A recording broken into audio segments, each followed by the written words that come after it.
Nipsey wasn't Nipsey, Not yet. right? I think the Marathon Continues had just came out. I got to be honest, I had never listened to Nipsey up to that point. I just wrapped a shoot. Ski's like, get on a plane, you're going to Europe. I'm like, all right, cool. He's like, download and listen to the Marathon Continues. And I'm like, what? He's like, yeah, just listen to it. So the whole flight, I listened to that thing. And I got off the plane going, holy shit, this guy is amazing.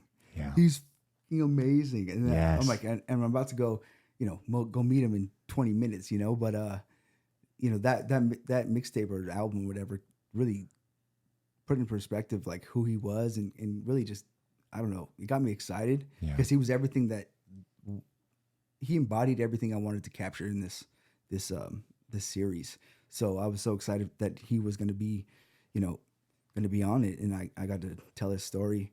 And that experience, it was just me, him, and his managers, and like we slept in the same room. Wow. Like we partied. Like after we were done with the concert, he's like, "Matt, you want to go? Yeah, let's go." Oh, and so that was great. It was like 15 days of that, and like I don't remember how many places we did, like Paris.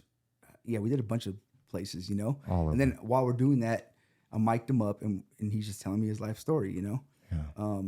So yeah, I don't think it gets much better than that. And then I built the series around concerts. So like he was doing like 5 or 6 shows.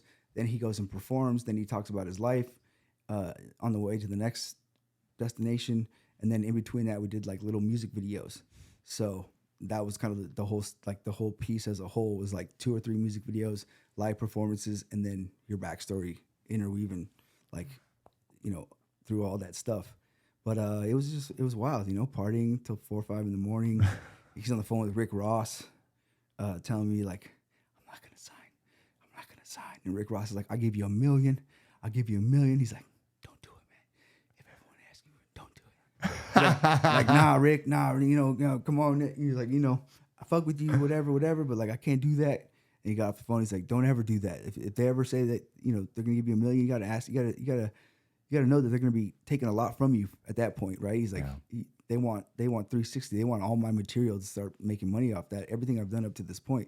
He's like, I'll never do that. Wow. And obviously he stood true on that. 100%. Yeah, and went on to do a lot of things. And so that was a big, like, just being around him and his energy.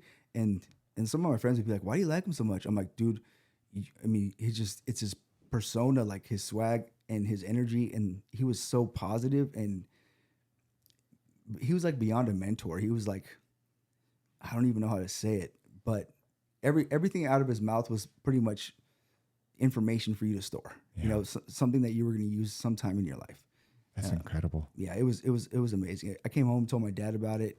So when he passed away, my dad was the first one to call me. I found out through my dad, but it was that big that my dad thought to call me when he saw it. So that just goes to tell you how big of a like influence that had on your life. Yeah. When he passed, what did that feel like? Shock, Yeah. It was tough. It sucked, like, yeah, I don't know. I think that was probably one of the first people that I ever, had some sort of connection to that passed away.